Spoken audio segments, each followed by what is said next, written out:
¿Qué tal amigos de Visión Global? Bienvenidos. Mi nombre es Harolyn Mejía y para mí siempre es un placer poder compartir con ustedes temas de interés sociales. Y hoy vamos a hablar sobre el mercado inmobiliario, que definitivamente en nuestro país aparenta estar teniendo un auge importante.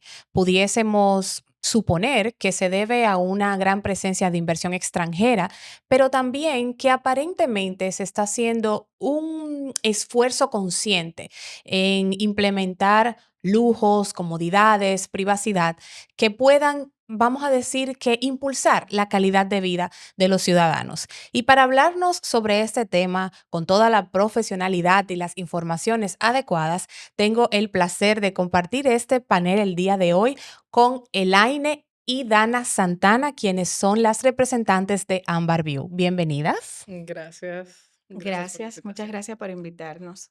Para nosotros es un placer tenerles aquí. Sabemos que esto va a ser una entrevista que va a ayudar a mucho a todo el pueblo dominicano a entender qué está pasando realmente a nivel de bienes raíces. Para empezar, quisiera que como un médico nos den un diagnóstico de qué está pasando ahora en la situación actual del sector inmobiliario dominicano. El sector inmobiliario en República Dominicana se encuentra ahora mismo de una forma dinámica y en crecimiento. La propuesta en plano, que es una de las propuestas que nosotros trabajamos, es una de los empujes tanto en el sector turismo como en la zona urbana. A pesar de que hemos tenido unas altas tasas y también hemos tenido una alza en los materiales de construcción, la demanda se mantiene y vemos el dinamismo en toda la zona. Entonces, hay un concepto que está como muy popularizado actualmente, que es la burbuja inmobiliaria. Y sabemos, así a grosso modo, ¿verdad? Por encimita, que tiene aparentemente diferentes aristas. Tenemos el punto del crecimiento, del pico y del estallido. Desde la opinión de ustedes que están de lleno en el campo, ¿en qué punto de esta burbuja inmobiliaria se encuentra actualmente el mercado dominicano? Bueno, ese es un tema que ha sonado en los últimos tiempos. Pero para nosotros saber exactamente en el punto que se encuentra República Dominicana, en ese concepto, tenemos que analizar lo que hemos visto antes. Tuvimos una burbuja inmobiliaria en los años 90 con Japón, tuvimos otra burbuja en el 2008 con Estados Unidos, que fue lo que más sonó, y tuvimos una burbuja también en el 2020 con China. Esto nos da a nosotros la capacidad de analizar cuál fue el detonante o cuáles fueron esos parámetros que se mantuvieron como comunes en ella. Y pudimos ver que hubo una facilidad de crédito, se dieron crédito con mucha facilidad, tasas muy bajas, sobrevaloración de las propiedades y una excesiva confianza en que el mercado iba a subir, o sea que las propiedades inmobiliarias iban a subir. Cuando lo llevamos al terreno de República Dominicana, analizamos que nosotros tenemos un sector financiero muy estable, que tiene parámetros muy firmes en cuanto a los análisis para otorgar un crédito. También mantienen una dinámica prudente de lo que es el mercado. El año pasado tuvimos un alza en ese sector, en ese renglón de préstamos hipotecarios de un 13.5 con una tasa promedio de 11.5.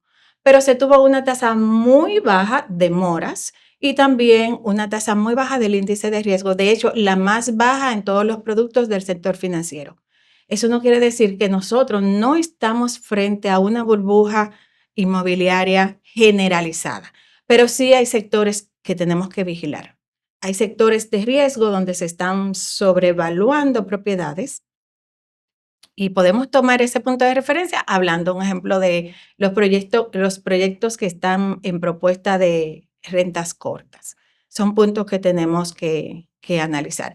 Pero de todas formas, el mercado inmobiliario en República Dominicana se mantiene bastante saludable con una demanda real de, de interesados. Tenemos un ejemplo, la inversión extranjera, tenemos el gran interés de los dominicanos ausentes y aparte de eso tenemos un gran déficit habitacional que va alrededor del millón. Cuando nos pones una imagen tan amplia, que es bastante interesante, porque de repente quien nos está viendo dirá, bueno, ella nos está diciendo en base a las estadísticas generales, pero yo te hago, Elaine, una pregunta ya un poquito más directa, más allá del hecho de que eres asesora inmobiliaria, de que es parte de tu trabajo, pues en cierta forma convencer al comprador de que es el momento correcto. Pero ¿cuál entiendes tú que debe ser la posición ahora mismo del ciudadano promedio? ¿Debemos esperar? ¿Debemos comprar con financiamiento? ¿Debemos comprar con fondos propios? ¿Cuál sería tu recomendación en este sentido? La recomendación que yo le puedo dar ahora mismo es que puedan hacer una planificación al momento de la inversión y con una proyección a largo plazo. Que en realidad la proyección de la inversión inmobiliaria es a largo plazo. Aunque le digan que va a tener un retorno de inversión de inmediato, eso no es real. Qué bueno que nos lo diga tan claro. Eso no es real en el sector. Ok, Porque hay parámetros que hay que considerar. claro. A veces nos emocionamos y damos esos toques, pero no. Es importante mantener la prudencia, el análisis, conocer el mercado, saber elegir los proyectos, saber elegir las zonas, para que no caigamos en esa frustración en la que he visto muchos clientes que después de haber hecho una inversión grande no tienen el retorno. Porque hay algo que se comenta mucho y es que compra y esa propiedad se paga sola. Eso no es real. Solamente en sectores de alto, muy alto valor se podría decir que sí, pero en las propiedades promedio no se pagan solas. Entonces es muy importante hacer una inversión con prudencia y con inteligencia, podemos decir. Excelente. Y en ese sentido, Dana, ¿podrías abundarnos un poquito sobre cuáles son las herramientas o las opciones que tendría el comprador para optar por un financiamiento para este tipo de proyectos? Bueno, en este caso, los compradores cuentan con lo que son los préstamos hipotecarios, que la mayoría lo conoce. Está también los bonos fiscales, en este caso el bono vivienda. Muchos de los clientes que nosotros manejamos buscan proyectos que apliquen al bono vivienda, porque este te cubre de un 6 a un 8% del valor total del inmueble, aparte de que te exonera el 3% del impuesto de transferencia. Entonces, es bastante atractivo para aquellos que todavía no tienen un inmueble a su nombre. Lo otro que podríamos decir, en este año no se dio, pero el año pasado tuvimos liberación de fondos, lo que fue el encaje legal, y esto fue de mucha ayuda para personas que encontraron tasas muy atractivas, tasas que es difícil verla porque las tasas de los préstamos hipotecarios generalmente tienden a ser un poquito altas por el riesgo Claro. que eso conlleva a la hora de prestar esa cantidad de dinero a una persona que está haciendo una inversión inmobiliaria. Pero podría decir que esos son por ahí los tres principales, las tres herramientas financieras principales que tenemos para eso. Hay algo también que se ha manejado en el mundo del sector inmobiliario, desafortunadamente lo hemos visto llegar hasta a medios internacionales, que son las denuncias de estafas cuando se invierten en algunos tipos de proyectos.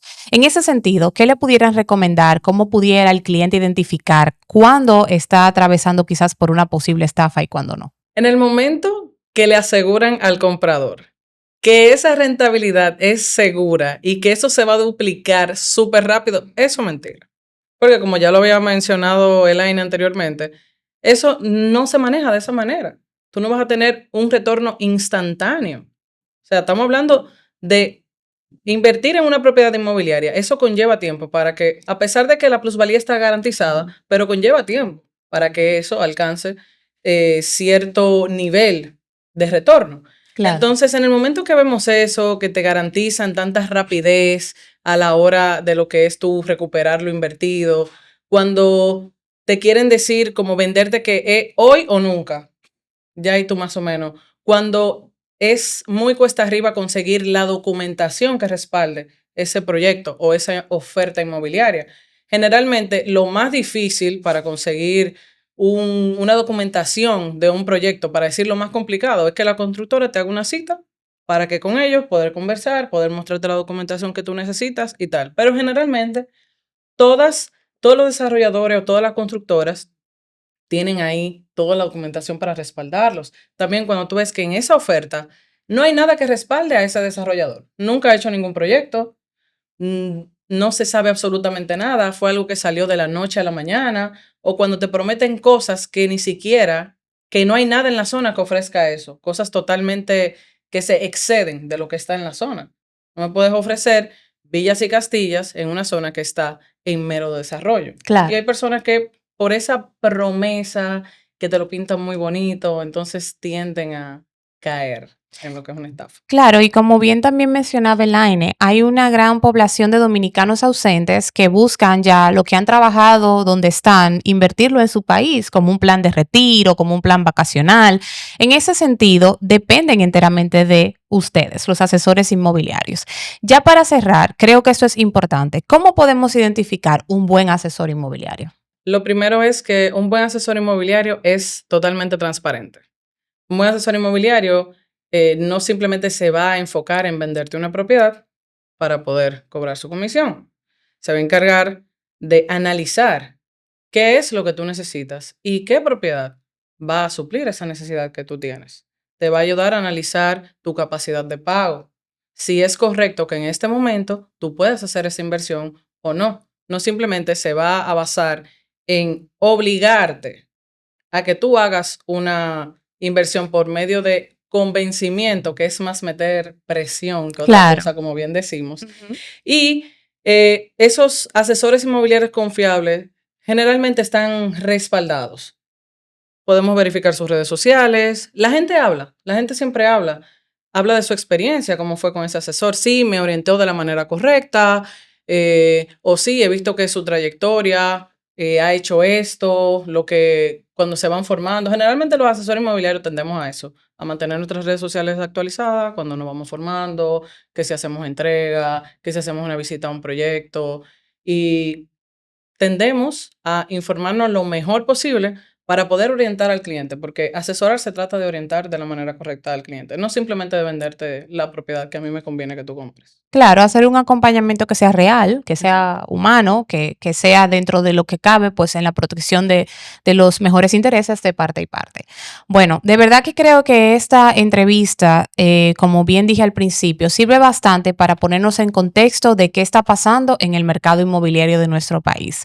Está de más invitarles a las redes sociales de Ambar View, porque no solamente podrán ver los proyectos donde trabajan estas dos mujeres muy preparadas, sino que también podrán ver otros tips que ellas también comparten para que ustedes puedan ir entendiendo las zonas que están en desarrollo, las cosas que se están moviendo.